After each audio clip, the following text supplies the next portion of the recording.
Film ini mengisahkan seorang pemuda yatim piatu. Ia bertekad menjadi pembasmi siluman sejati. Tekadnya itu bertolak belakang sebab di dalam tubuhnya terdapat siluman Raja Kera yang menahan dendam selama 500 tahun. Hal ini pun membuatnya dibenci sampai diburu oleh teman seperguruannya sendiri. Di saat kehancuran besar tiba, pemuda itulah menjadi penyelamat terakhir karena mempunyai telapak budak emas. Gimana keseruan filmnya? Silahkan teman-teman subrek channel ini terlebih dulu dan jom kita masuk ke alur ceritanya.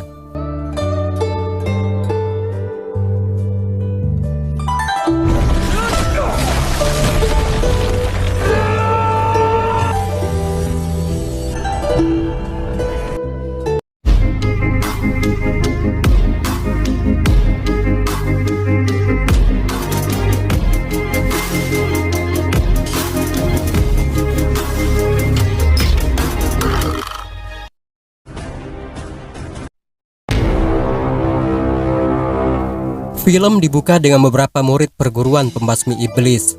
Mereka menyusuri tempat yang telah hancur akibat ulah siluman babi. Seperti yang terlihat, ruangan ini pun dipenuhi banyak korban. Mereka juga terkejut mengetahui salah satu rekannya yang bernama Chang Ping An atau Sifan malah tertidur pulas di saat kondisi seperti ini. Suasana lalu berubah ketika siluman babi yang bernama Gangnan menampakkan diri kemudian mencoba menyerang. Tapi rupanya Guru Sha telah menahan siluman itu bersama Sifan jauh sebelum para murid tiba. Si guru juga menjelaskan cara menghadapi siluman sembari dipraktekkan kepada seekor lalat. Murid-murid tampak fokus mendengar penjelasan itu. Tak disangka lalat yang dikira telah mati justru terbang dan memasuki tubuh siluman. Hal ini membuat siluman tersebut memperoleh kekuatan aslinya. Guru Sha sendiri terjebak ke dalam tubuh si siluman. Begitu pula dengan para korban yang terlihat bangkit siap menyerang mereka. Ruangan ini kemudian berubah menjadi tempat bertarung.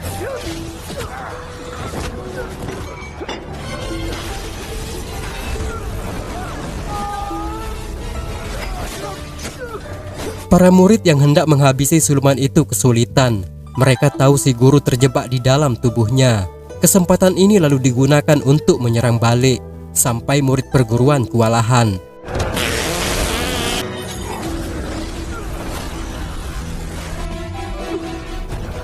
Meski pertarungan yang begitu ribut, Sifan malah semakin pulas. Tak sengaja siluman itu lalu terjatuh oleh tubuhnya. Siluman ini marah dan menendang tubuh pemuda tersebut. Semakin brutal siluman babi hendak mencelakai Suaseng. Untung Sifan terbangun dan menahan serangan. Ia juga sangat marah mengetahui siluman ini menendang tubuhnya. Pertarungan dilanjutkan cukup lama sampai siluman itu dikalahkan.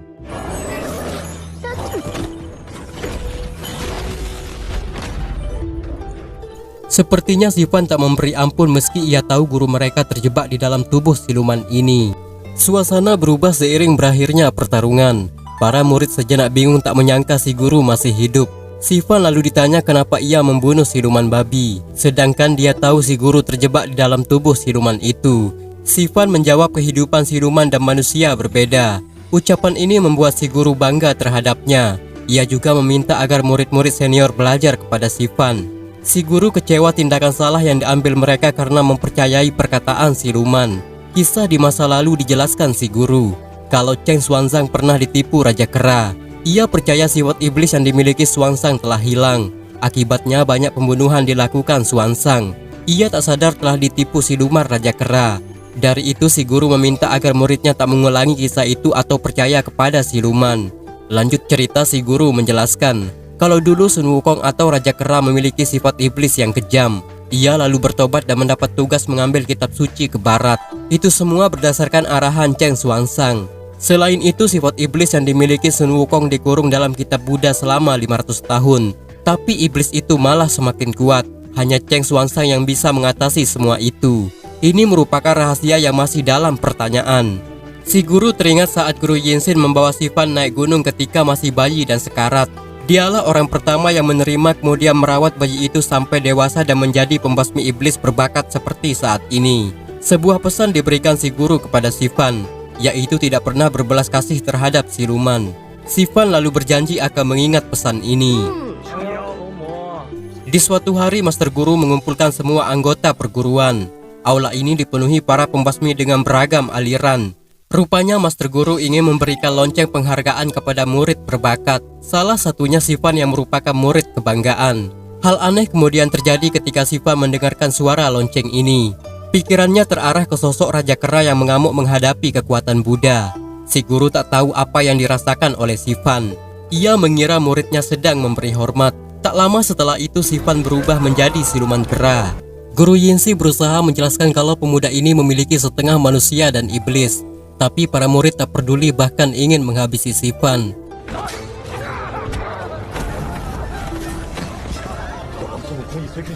Berbagai upaya Guru Sa mencoba menyadarkan muridnya ia berhasil tapi harus terluka. Si guru kemudian menyuruh Sivan segera pergi menyelamatkan diri. Sejak saat ini pemuda itu menjadi buruan teman-temannya sendiri. Perdebatan terjadi di kalangan anggota. Guru Yinsi yang merupakan orang dekat Sivan tak luput dari celaan, karena dialah yang membawa bayi itu di masa lalu. Atas masalah ini Master Guru murka dan meminta semua iblis dimusnahkan, terutama Sivan yang dianggapnya penyusup. Kabar ini pun disampaikan ke semua pembasmi iblis melalui lonceng kebesaran. Mereka yang tersebar segera kembali ke markas.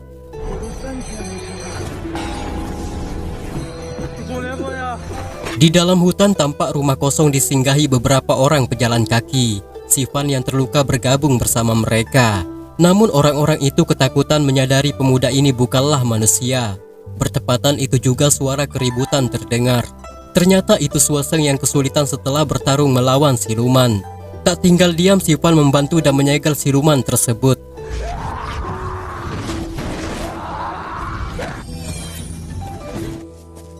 Sepertinya Sivan merasa malu karena dia bukanlah murid perguruan lagi. Meski begitu, Suaseng tetap berpikir baik dan menerima rekannya ini. Ternyata semua hanyalah jebakan semata untuk menemukan keberadaan Sivan. Tanpa ragu pun Suaseng mencelakai rekannya. Ia juga berkata manusia dan iblis tak bisa bersatu. Ini merupakan ucapan Sivan di masa lalu. Dia yang tak menerima takdir ini pasrah. Tapi saat itu kekuatan aneh menyelamatkannya. Mereka bahkan kebingungan menyaksikan apa yang barusan terjadi. Ternyata semua itu dilakukan Guru Yinsi. Ia tahu muridnya setengah manusia. Sivan masih tak terima takdir dan meminta sebaiknya dihabisi. Tentu ini akan menghancurkan harapannya dan juga Guru Sa yang selama ini berjuang membesarkan Sivan. Si guru tak ingin semua itu sia-sia. Ia lalu memberitahu satu cara agar jiwa iblis itu bisa hilang, yakni menemukan permata merah yang berada di dalam kota misterius bernama Kota Xingfu atau Kota Kebahagiaan. Keesokan pagi pemuda itu pun berangkat ke kota tersebut. Singkat cerita, ia pun sampai di gerbang kota yang dimaksud. Sesuai namanya, kota misterius ini sama sekali tak ditembus cahaya matahari. Penduduknya juga terlihat aneh.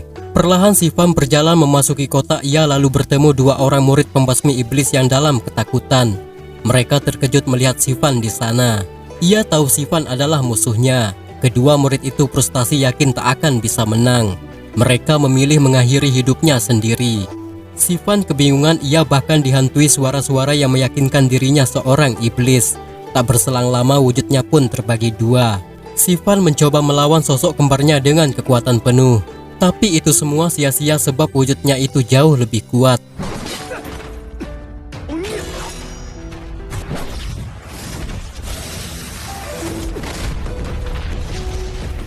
Ternyata di balik sosok itu adalah seorang wanita cantik bernama Xiao Hongyan. Ia juga tahu pemuda ini bermasalah dengan para pemburu iblis. Dari itu ia bersedia membantu dan mengulurkan tangannya. Di sini Sivan semakin bingung karena menyentuh tangan gadis itu membuatnya pindah ke dimensi lain. Ia pun dibuat pingsan oleh gadis tersebut. Di perguruan, Guru Sa sangat kecewa dengan keputusan si master yang mengeluarkan surat edaran. Surat itu berisikan hadiah besar berjumlah 40.000 tael untuk kematian Sivan. Si guru tak setuju karena ia bersusah payah membesarkan pemuda itu. Sejenak master menyangkal tak pernah mengeluarkan surat tersebut, apalagi sejumlah hadiah besar yang sama sekali tak dimiliki. Yang jadi permasalahan mereka saat ini telah membangunkan pendekar sakti dari pertapaan. Pendekar itu bernama Kisah, dikenal dengan jurus pedang yang haus darah. Selain itu ia memiliki dua jiwa, yakni penjudi dan kesatria pedang. Guru Sa yakin kesempatan memperoleh 40.000 tael tak akan disia-siakan pendekar Kisah. Di tempat lain Sifan akhirnya siuman. Ia terkejut melihat 3 orang siluman yang tak lain adik Xiao Hongyan. Mereka ini bernama Xingfu, Emo, dan Yinsen. Xiao kemudian tiba memperkenalkan keluarganya. Tapi Sifan merasa tak nyaman, ia bahkan mencoba pergi. Rupanya kekuatan Sifan tak berfungsi dengan baik. Xiao lalu melihat luka pemuda ini. Sesegera mungkin ia mencarikan obat dan menitipkan Sifan kepada adik-adiknya. Karena terlalu memaksa, Sifan dibiarkan pergi begitu saja. Tentu ini tak mematuhi perkataan kakak mereka. Saat itu Sifan kesulitan mencari jalan keluar. Ia lalu menceburkan diri ke dalam sumur dan kembali ke kota misterius. Secara langsung pemuda itu lalu disambut serangan pedang. Tak salah lagi, orang inilah yang disebut pendekar kisah, yakni pendekar terbaik di planet Uranus. Suara tertawanya juga menggelegar dengan tubuh berdiri di atas pedang tertancap. Cerot! Ia lalu terjatuh dan bersimpuh karena kesombongannya sendiri. Ini pelajaran gimana sebaiknya kesombongan itu dibiarkan membusuk dalam diri kita, tanpa harus pamer atau diucapkan. Pendekar ini memberitahu Sifan kalau ini semua karena hadiah besar. Ia tak ingin menyia-nyiakan kesempatan. Tak lama kemudian Xiao tiba. Ia teramat kesal karena pemuda ini pergi di saat dia sendiri ingin mengobatinya. Pendekar kisah lalu menyerang, tapi Xiao dengan mudah menepis bahkan melukai pendekar itu dengan pedangnya sendiri. Xiao tak menyangka pendekar ini ingin menghabisi Sifan. Dia bahkan berjanji akan melindungi pemuda itu dengan nyawanya sendiri. Sebelum itu Sifan dikirimnya ke tempat semula. Di sana juga terlihat saudara Xiao saling menyalahkan karena membiarkan pemuda itu pergi. Mereka takut si kakak marah dan memberi hukuman. Tak lama kemudian mereka dikejutkan suara seseorang yang terjatuh. Tak disangka rupanya pemuda itu lagi. Kali ini mereka benar-benar menjaganya. Sementara di tempat lain pendekar kisah menolak untuk bertarung. Ia merasa membunuh wanita ini tak ada gunanya. Xiao yang penasaran bertanya siapa pendekar kisah. Kedua anak buahnya berlagak sombong menjelaskan jika gurunya ini orang nomor 3 terbaik. Dia bahkan mampu mengalahkan siluman Raja Kera. Hanya saja kesempatan bertarung dulu hilang karena saat itu dia dalam mabuk berat. Hilangnya kesempatan itu menjadi penyesalan berlarut. Pendekar kisah menangis, ia bahkan kebingungan karena kota ini bernama kota bahagia sedangkan dia sendiri tak merasakan kebahagiaan. Mendengar itu Xiao meminta agar dibunuh 1 kali saja. Kemungkinan bisa mengobati rasa penyesalan si pendekar. Tapi tetap pendekar ini menolak bertarung.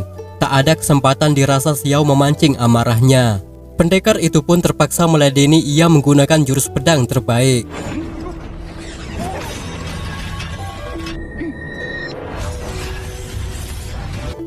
Di sini semua terdiam. Kedua murid tak tahu siapa di antara mereka yang lebih unggul. Si guru lalu tertawa sambil menjelaskan jurus yang tadi digunakan. Atas hal ini kedua murid gembira. Mereka terus memuji kehebatan si guru, tapi ternyata itu malah sebaliknya.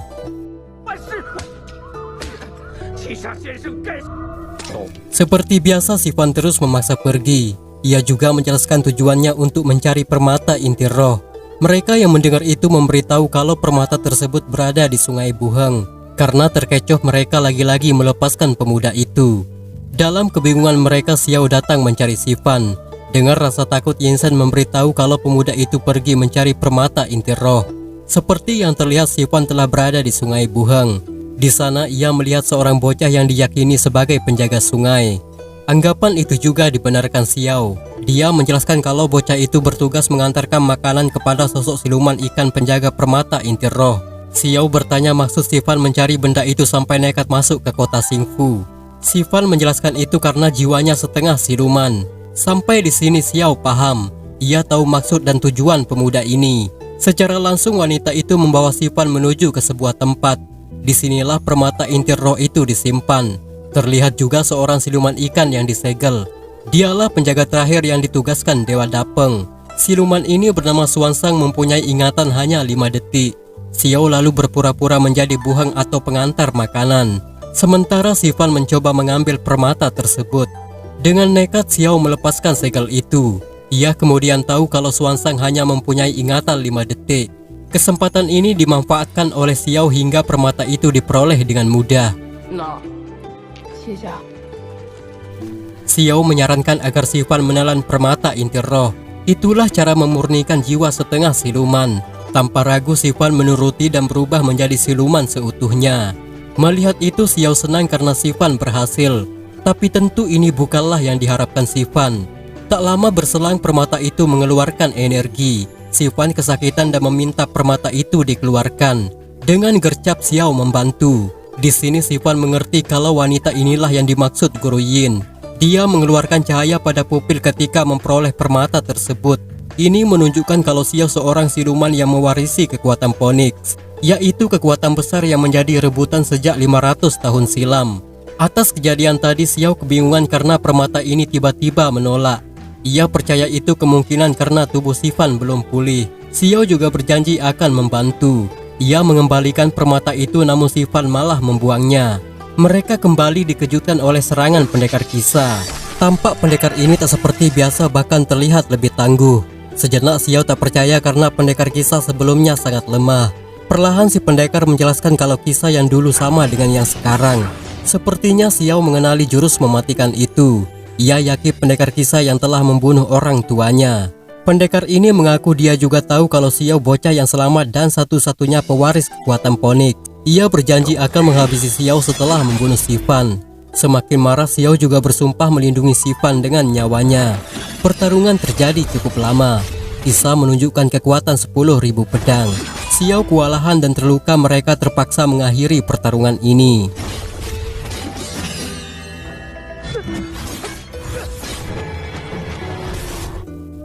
Kejadian barusan membuat Sifan tak sadar. Ia bahkan mengigau seolah bertemu Guru Yin. Dalam mimpi itu Sifan menceritakan telah menemukan batu permata dan juga siluman pewaris kekuatan Phoenix. Si guru lalu bertanya apa perbedaan menonjol siluman itu dengan siluman biasa. Xiao yang tahu egoan itu menyuruh Yinsen menerjemahkannya. Di sana Sifan terus menjelaskan kalau Xiao akan terluka apabila merasa sedih. Itu terlihat ketika bertarung melawan pendekar kisah. Sampai di sini Guru Yin paham, ia bahkan mengenal keluarga Xiao. Yang tak lain ayahnya adalah siluman gagak memiliki jiwa setia. Dan juga ibunya yang telah mewariskan kekuatan Phoenix. Kejadian di kota Xingfu itu juga merupakan rencana Xiao melindungi Sifan dari murid pembasmi iblis. Di sini Sifan berjanji walaupun dia pembasmi iblis tak akan membunuh Xiao sampai tujuannya tercapai. Ucapan itu lalu salah diterjemahkan oleh Yinsen. Ia memberitahu kakaknya kalau pemuda ini sangat menyukai dan ingin menikahi Xiao. Di dalam mimpi Guru Yin kembali menjelaskan, jika Sifan benar-benar ingin menggunakan permata inti roh, dia haruslah membunuh Xiao dengan tangannya sendiri. Tak lama setelah itu Sifan tersadar. Xiao terlihat malu karena tahu pemuda itu menyukainya. Di tempat berbeda pendekar kisah menunjukkan jiwa kedua, yaitu seorang penjudi. Dia akan kehilangan jiwa kesatria pedang apabila jiwa ini tak bisa dikendalikan. Sekuat kemampuan kisah mencoba memulihkan diri, tapi ia kesulitan sebab jiwa penjudinya lebih besar.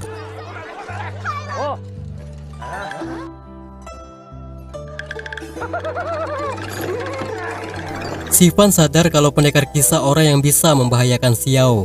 Mereka kompak mencari cara agar bisa menyingkirkan pendekar tersebut.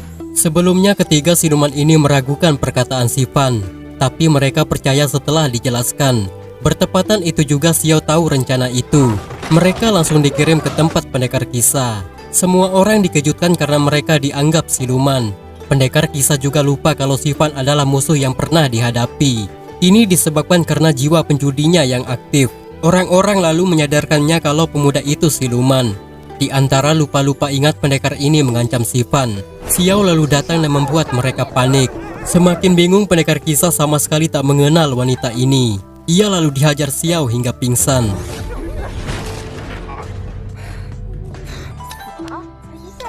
Tak berselang lama kisah akhirnya memperoleh jiwa pedangnya. Ia bangkit menyerang walau masih terganggu jiwa penjudi. Kekuatannya cukup membuat Xiao dan Sifan kesulitan.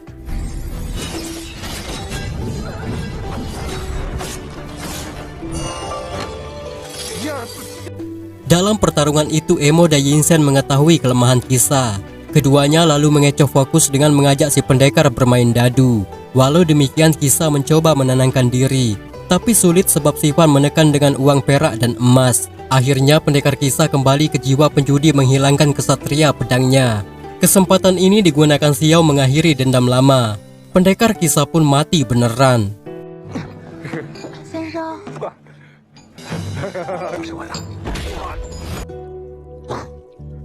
Sifan menemukan catatan kitab pendekar tersebut. Di sana ia melihat tulang leluhur peninggalan Phoenix, yaitu ibunya Xiao. Xingfu sendiri berterima kasih karena sebelumnya tak percaya kepada Sifan. Tulang leluhur itu pun diberikan ke Xiao. Wanita ini berterima kasih, ia meluahkan perasaan akan melindungi Sifan sampai mati. Ucapan itu juga membuat pemuda ini terdiam. Kabar kematian pendekar kisah sampai ke perguruan. Para tetua semakin marah atas perilaku para siluman. Guru Sha terus membela Sifan muridnya, tapi itu malah menjadi perdebatan.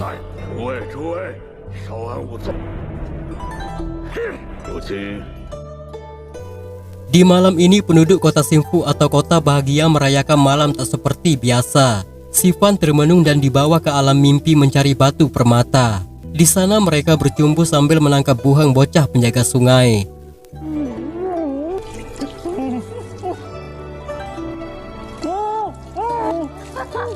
Dari egoan itu juga pemuda ini heran kenapa Xiao sangat peduli terhadap penduduk. Xiao lalu mengajak Sifan ke sebuah tempat. Rupanya patung gagak dan Phoenix ini merupakan patung orang tuanya yang telah meninggal. Xiao memperkenalkan Sifan dan bercerita kalau pemuda ini telah melindunginya dari para pembasmi iblis. Selain itu, Xiao menaruh hati saat pertama kali menciumnya. Ia juga akan menikahi sesuai keinginan sang ibu melihat putrinya bahagia. Sejenak Sifan kaku dalam rasa bingung sebab ini terlalu terburu-buru. Tapi ia teringat sumpah untuk tak menyakiti wanita ini. Karena kesedihannya bisa menggagalkan rencana yang diinginkan. Mereka memberi penghormatan kemudian memperoleh restu berhadiah kain. Kain itu pun diikatkan Xiao ke rambut Sifan. Wanita ini juga berjanji akan selalu menemani Sifan sampai sisa hidupnya. Rasa kesetiaan ini diperoleh Xiao dari sang ayah yang merupakan burung gagak. Kembali ke cerita masa lalu. Saat itu Xiao masih kecil dan dibawa pindah ke kota Xingfu. Penduduk kota sangat menghormati kedua orang tuanya, bahkan menganggapnya sebagai dewa. Tapi setelah keduanya meninggal, para pembasmi iblis malah menganggapnya siluman. Sejak itu Xiao bersedih dan menyerap kebahagiaan kota ini. Itulah alasan kenapa kota misterius ini diselimuti kegelapan. Satu-satunya jalan agar kota ini kembali seperti dulu yakni dengan cara membunuh Xiao. Tapi itu sangat sulit karena Xiao telah mewarisi kekuatan Phoenix yang bisa membuatnya terlahir kembali. Tak salah, ini juga alasannya mencari kematian agar kota ini kembali seperti dulu. Sifan lalu mengerti kalau kedatangannya ke kota ini bagian rencana Xiao agar pembasmi iblis membunuhnya. Singkat cerita, keduanya lalu bersiap mengadakan acara pernikahan. Xiao terlihat mengenakan pakaian pengantin, tapi Sifan masih duduk termenung dalam kebingungan. Saat itu Guru Yin datang sembari menjelaskan arti rasa bingung yang dimiliki. Ia menghancurkan patung burung gagak dan terlihat jasad Guru Sha di dalamnya. Ini jawaban kalau Sifan telah terpedaya perkataan siluman itu. Dengan amarah ia mencari Xiao yang saat ini telah lama menunggu. Suasana bahagia yang diharapkan berubah saat Sifan datang dengan amarah. Ia mencela perbuatan Xiao telah membunuh Guru Sha. Tapi gadis ini menjelaskan tak pernah melakukan itu. Sifan lalu berterus terang tujuannya ke tempat ini memulihkan diri menjadi manusia pembasmi iblis. Ia bahkan rela menusuk Xiao dengan tombaknya. Harapan wanita ini hancur merubah terang menjadi gelap. Pertanda itu pun dirasakan para pembasmi iblis.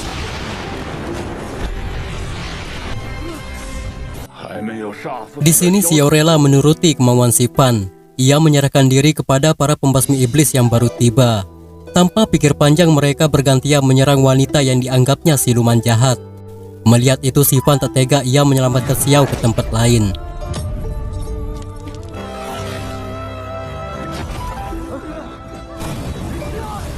Keajaiban di kota Xingfu terjadi dengan tembusnya sinar matahari. Para penduduk bersenang karena telah lama menantikannya. Tapi Sifan sadar ini bermakna kematian Xiao. Ia lalu merasa menyesal. Seperti ucapannya waktu lalu, wanita ini meminta agar Sifan tak pernah bersedih, baik sedang bersamanya atau terpisah kematian. Ini juga suatu pengorbanan demi banyak orang. Guru Yin tiba sambil memaksa Sifan menghabisi wanita itu. Dia juga berkata jangan pernah menyesal karena ini bagian dari cara kau membantunya. Sifan memberontak merasa tak tega. Namun Xiao malah mengambil keputusan yang lain. Ia merasa puas bisa mewujudkan keinginan Sifan menjadi pembasmi iblis. Ini pun keinginan Xiao sejak lama. Tak disangka energi tubuh wanita ini merespon kekuatan Sifan. Ia lalu terpental jauh dengan tubuh mengeluarkan energi besar. Rupanya kekuatan itu adalah roh siluman Raja Kera yang selama ini bersemayam di tubuh Sifan. Sambil merasa takjub, Guru Yin ternyata telah lama menantikan ini. Ia memberi jawaban sebenarnya Sifan adalah manusia biasa. Guru Yin menggunakan tubuhnya itu untuk melindungi Raja Siluman Kera. Sifan bertanya apa maksud semua itu. Perlahan Guru Yin menjelaskan peristiwa sebenarnya. Di masa lalu Sun Wukong kesulitan menahan kekuatan tapak Buddha. Para iblis berlarian menyelamatkan diri. Buddha juga tak bisa menekan sifat baik yang telah diubah menjadi jiwa iblis. Siapa sangka justru Chen Xuanzai yang mampu melakukan itu. Di sebuah desa kebetulan Guru Yin bertemu siluman Raja Kera yang terluka parah setelah bertarung melawan pembasmi iblis. Di sana juga ia melihat seorang bayi menangis di antara mayat penduduk. Ia lalu menyegel siluman Raja Kera ke dalam tubuh bayi tersebut dengan harapan bisa mengendalikannya di suatu saat. Bayi yang dimaksud adalah Sifan. Hari kebangkitan siluman ini pun telah lama ia nanti. Sifan akhirnya sadar semua ini rencana busuk Guru Yin sendiri. Terlebih lagi ia tahu kalau Guru Sa dibunuh olehnya juga. Untuk menyempurnakan kekuatan Raja Kera, Guru Yin berniat menghabisi Xiao. Ia percaya kekuatan ponik dalam tubuh wanita itu bisa membuat siluman Raja Kera menjadi abadi. Tak tinggal diam ketiga saudara Xiao menghalangi, tapi mereka dengan mudah dihabisi. Begitu juga Sifan tak berdaya karena kehilangan kekuatan.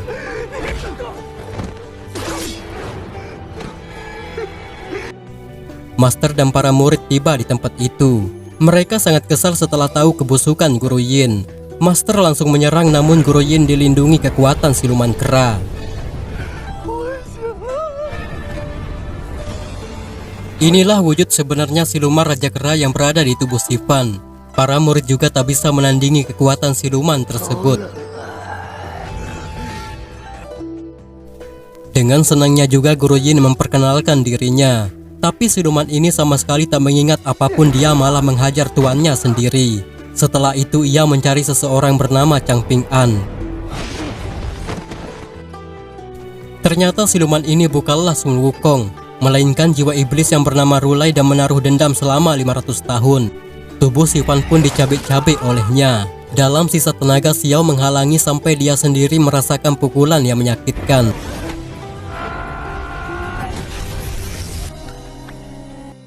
Siluman ini lalu mencabut hati Sifan diberikannya kepada Xiao. Ia juga pergi ke kota Xingfu melampiaskan dendam terhadap manusia. Sifan yang telah mati jasadnya berubah membatu. Kekuatan tak terduga datang dari patung orang tua Xiao. Inilah kekuatan Phoenix yang membuatnya terlahir kembali. Tapi sayang dia harus menerima kepergian Xiao. Emo juga menjelaskan kalau si kakak selalu berharap Sifan dalam keadaan baik dan bahagia. Wanita ini lalu merubah diri menjadi harimau dan pergi menolong penduduk kota. Seperti yang terlihat, siluman kera terus membuat kerusakan. Para pembasmi bersatu tapi masih saja tak berhasil.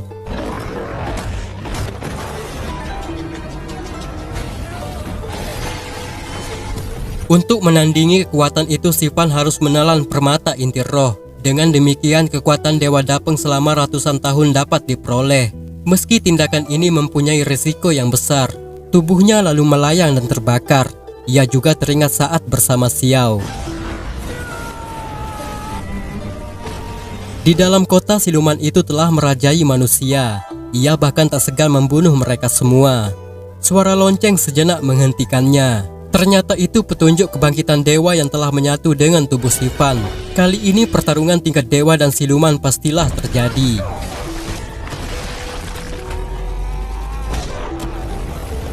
Tampaknya Sifan masih kewalahan. Apalagi siluman itu berubah ke sosok aslinya.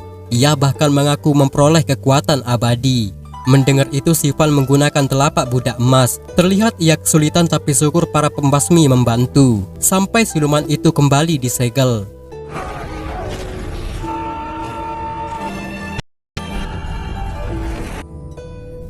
Beberapa waktu berlalu, para pembasmi iblis memberi penghormatan kepada Xiao dan keluarganya. Patung mereka ditempatkan kembali di kota Xingfu. Di sana juga terlihat Sifan telah menjadi pembasmi siluman sejati. Ia lalu terhenti melihat seorang wanita berpakaian persis seperti Xiao. Ia sangat penasaran. Tapi tiba-tiba film pun selesai.